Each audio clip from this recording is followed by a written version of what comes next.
¿Y si te dijera que la imagen tradicional de la muerte con su guadaña es, quizás, uno de los mayores malentendidos de la historia? Nos imaginamos una figura espeluznante con una capa negra, pero ¿quién es realmente? ¿Un mensajero de Dios cumpliendo su misión? ¿O un antiguo demonio ávido de almas? Hoy nos embarcaremos en un viaje a través de los siglos y las culturas para separar la verdad de la ficción.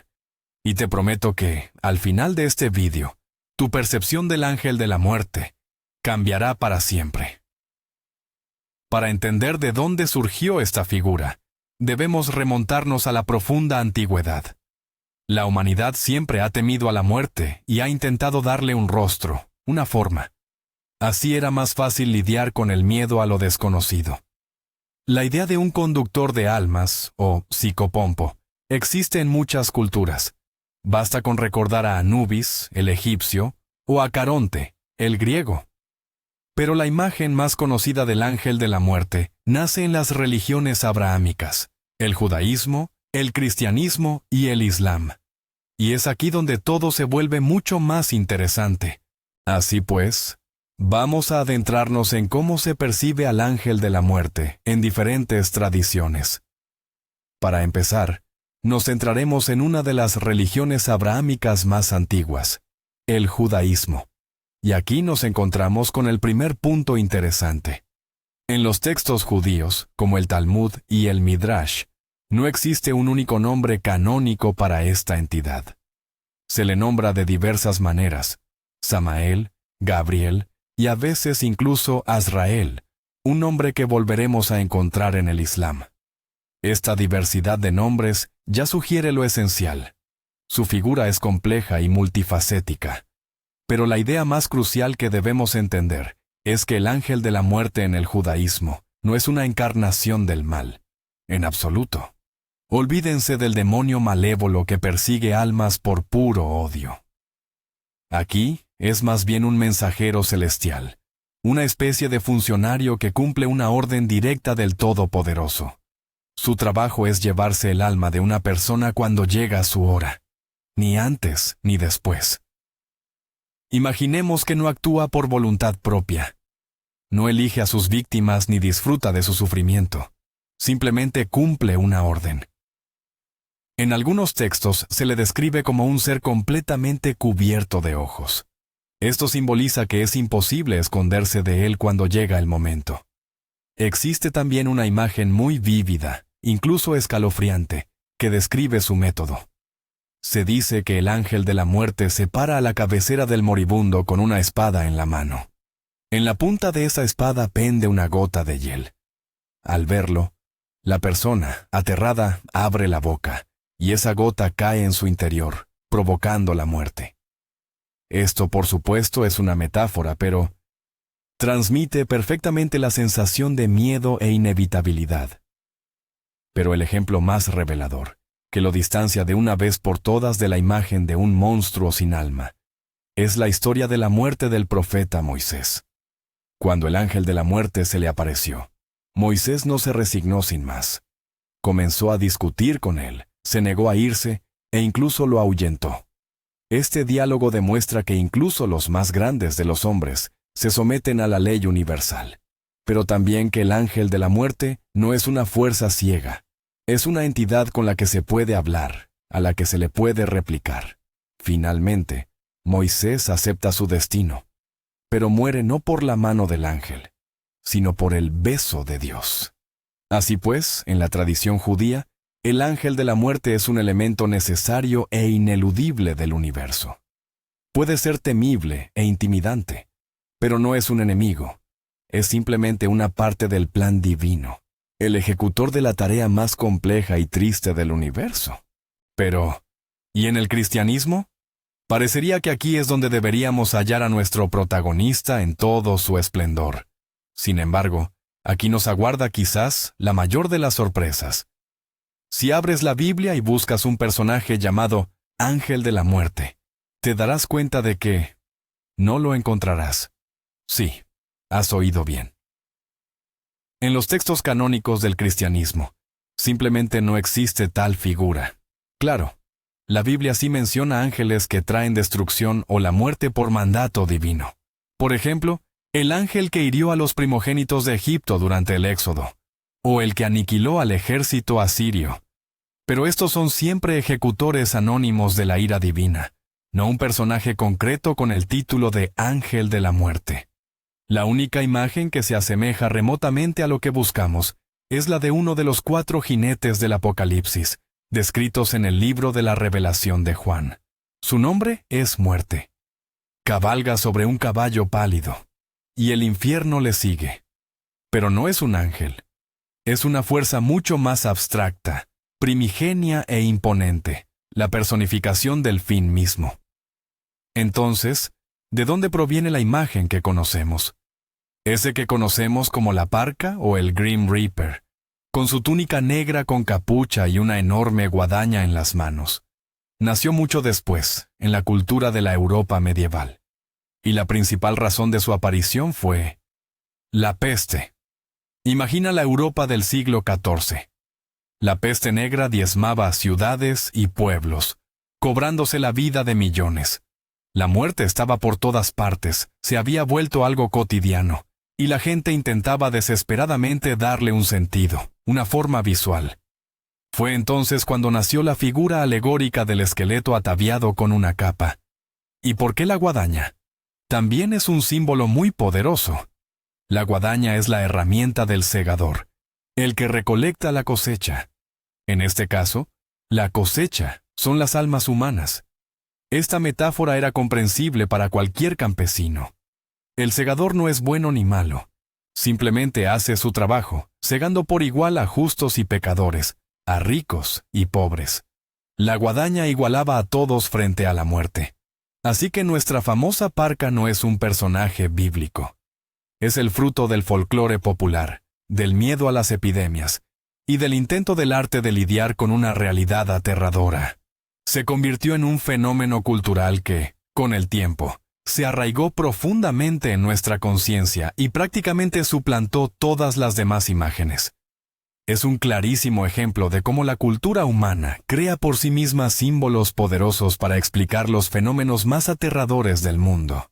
Ahora, adentrémonos en la cultura islámica, donde todo es mucho más concreto y definido, mientras que en el cristianismo la figura del ángel de la muerte es más bien difusa. En el Islam ocupa un lugar central y de suma importancia. Aquí se le conoce como Azrail, y no es un ángel cualquiera.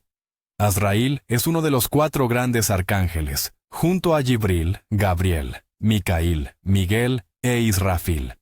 Su estatus es extraordinariamente elevado. Su principal cometido, al igual que en el judaísmo, es recoger las almas de los seres vivos en el momento exacto predeterminado por Alá, el Todopoderoso. Ni un segundo antes, ni un segundo después. En este sentido, es absolutamente imparcial e implacable. Se limita a cumplir la voluntad divina. Según algunas tradiciones, el mundo entero es para él como un plato en la palma de su mano, del que con facilidad toma a aquel cuya hora ha llegado. Pero lo más interesante y lo que diferencia radicalmente la visión islámica es cómo lleva a cabo esta tarea. Su apariencia y sus acciones dependen directamente de la vida que haya llevado la persona. Y aquí es donde comienza una verdadera distinción. A los creyentes justos y piadosos, Azrail se presenta con una apariencia hermosa, luminosa y serena. Él y sus ángeles asistentes se dirigen al alma con dulzura, prometiéndole paz y la misericordia de Alá. El proceso de extracción del alma se describe como suave y sin dolor. Se compara a menudo con la facilidad con la que una gota de agua se desliza de la boca de una jarra, o con la delicadeza con la que se extrae un cabello de la masa sin esfuerzo. Es una transición pacífica y llena de luz. En contraste, para los pecadores y los incrédulos, la escena es completamente opuesta. A ellos, Azrail se les aparece con una forma que infunde un terror indescriptible. Se muestra oscuro, imponente.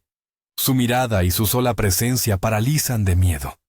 El alma no es simplemente extraída del cuerpo, sino que es literalmente arrancada con violencia, causando a la persona un sufrimiento insoportable. Este tormentoso procedimiento se compara con arrastrar una rama de lana húmeda a través de un matorral espinoso. Se desgarra y se engancha en todo lo que encuentra a su paso.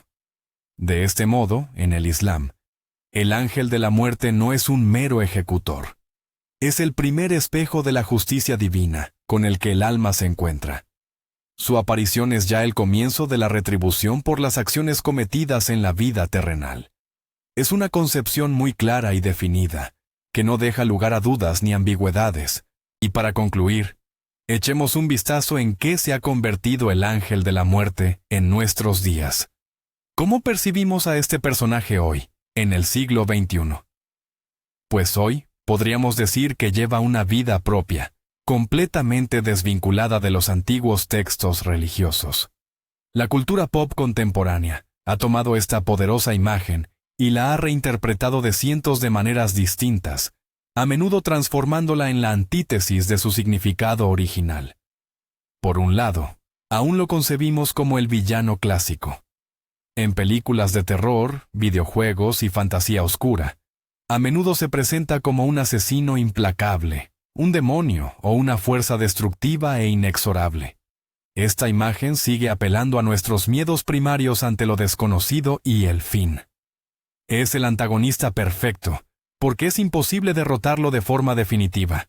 Pero mucho más interesante es otra tendencia, la humanización e incluso la domesticación de la muerte.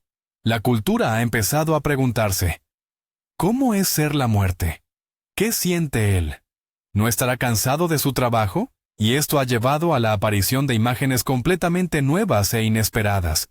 Pensemos, por ejemplo, en el genial Terry Pratchett y su muerte de la serie de libros Mundo Disco. Ya no es una figura temible, sino un alto esqueleto con capa negra que habla en mayúsculas, adora a los gatos, intenta comprender a los humanos y a veces se toma vacaciones para ir a pescar.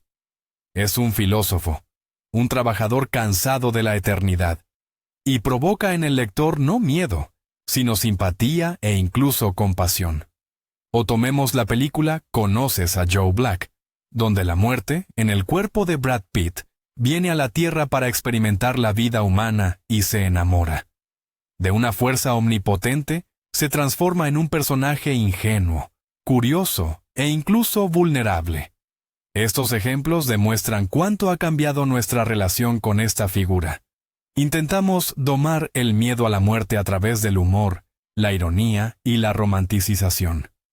Al hacer que la muerte se parezca a nosotros, con nuestras debilidades y sentimientos, de alguna manera le quitamos su poder sobre nosotros. En resumen, el ángel de la muerte moderno es un verdadero camaleón cultural. Puede ser cualquier cosa, desde un monstruo espeluznante y un apuesto gótico, hasta un personaje cómico y un sabio filósofo. Esta imagen se ha convertido en un lienzo en blanco sobre el que cada autor plasma su propia relación con la vida, el final y lo que pueda haber después. Y es precisamente aquí donde se oculta el giro más impactante y sorprendente de toda esta historia.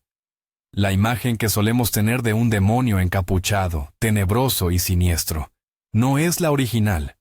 Se trata de una capa cultural que se ha ido construyendo a lo largo de los siglos, alimentada por el miedo, las epidemias y las supersticiones populares.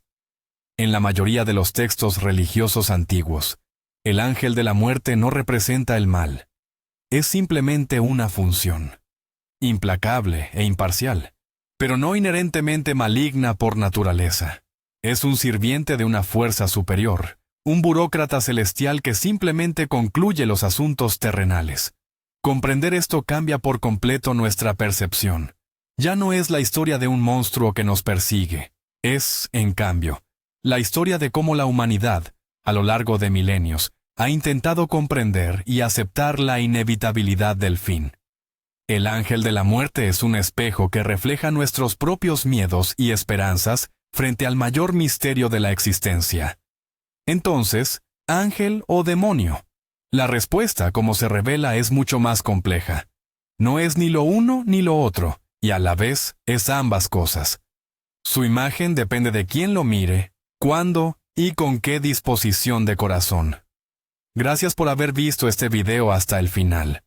Si les ha parecido interesante profundizar en este tema, no olviden darle me gusta y suscribirse al canal para no perderse futuras historias fascinantes. Y ahora, la pregunta para ustedes: ¿qué representación del ángel de la muerte les parece la más acertada o la más intrigante? Quizás en su cultura existe alguna figura única que sirva de guía al otro mundo. Compartan sus opiniones en los comentarios. Me encantará leerlas.